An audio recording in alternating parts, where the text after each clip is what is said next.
কেন এসআইআর প্রয়োজন তার জ্বলন্ত উদাহরণ এই মুহূর্তে বসিরহাট সীমান্তে। কাগজ নেই, ভারতে অবৈধভাবে যারা প্রবেশ করেছিল অনুপ্রবেশকারীরা, তারা এই মুহূর্তে বাংলাদেশ সীমান্তের কাছে এসে আত্মসমর্পণ করছে। তারা এই মুহূর্তে অবস্থান করছে, তারা ফেরত যেতে চাইছে।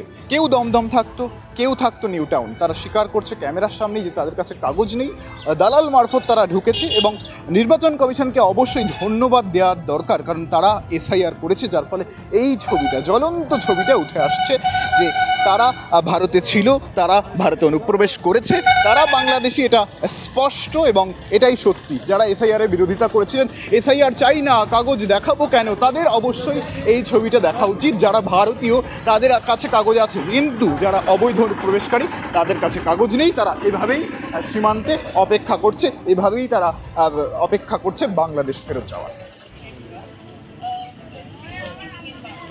আমি দেখলাম অমিত মাঞ্জাই করেছে। এখন কলকাতা। কলকাতার কোথায়? New town. ওখানে কাজ?